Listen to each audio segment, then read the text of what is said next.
With the NFL preseason officially underway with the New York Jets and the Cleveland Browns about to play in the Hall of Fame game, let's start previewing some NFL teams ahead of the regular season, which kicks off next month. Now, it makes sense to start with one of the teams that are getting things rolling, so let's begin with the Cleveland Browns. Let's get a quick refresher of how the AFC North ended last season. So looking at the standings, Cincinnati was first, 12-4, followed by Baltimore at 10-7, Pittsburgh 9-8, and then the Cleveland Browns at 7-10.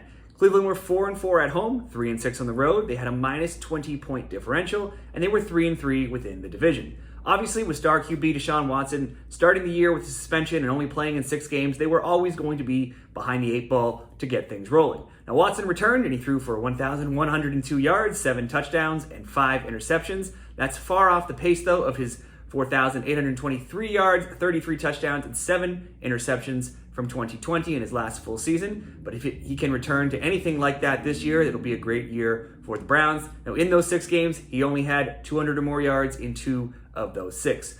Let's look at their 2022 rankings. On offense, they were the 6th best team in rushing yards per game at 146.5 yards. Passing, they were 22nd in yards per game at 202.6. That will obviously improve with more Deshaun Watson at the quarterback position. And switching over to defense, passing, they were 5th, only allowing 196.2 yards per game. But rushing, they were very poor at 25th, allowing 135 yards per game. So what did they do this offseason to improve? They didn't need to add too much on offense. They already got back Watson at quarterback. They have one of the top running backs in Nick Chubb. Amari Cooper and Donovan Peoples-Jones are already some of their top wide receivers, and David Njoku has them set at the tight end position. But they did add a couple extra wide receiver options in Elijah Moore and Marquise Goodwin. Switching over to defense, this is where they focused most of their attention this offseason.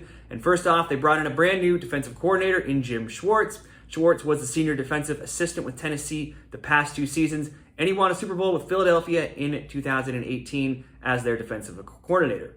From there, they looked to address their poor run defense from last season, and the key moves to do that saw them bringing in edge rusher Za'Darius Smith from Minnesota. He had 10 sacks last season, and he's hit double-digit sacks in 3 of the past 4 years.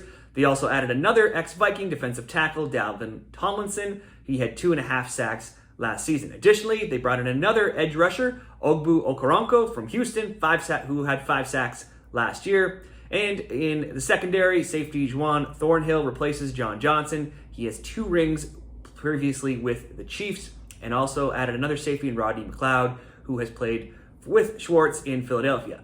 Now let's look at their 2023 odds for the Browns to win the division, the conference, the Super Bowl, make the playoffs, and their win total. And these odds are coming from Bet365.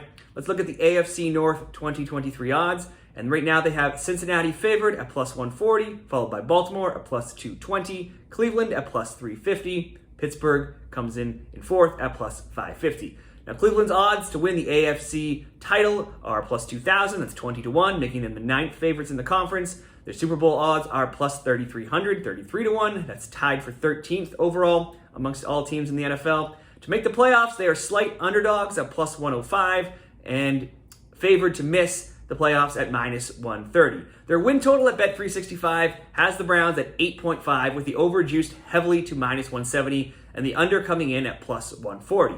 However, many books have them lined more closer to 9.5, such as FanDuel, where the under is favored at minus 134 and the over is plus 108. So the sweet spot does look to be 9 wins for the Browns this season, but Cleveland finishing with 10 or more wins would be something they've done just once since 2007, and that was in 2020 when they were 11-5.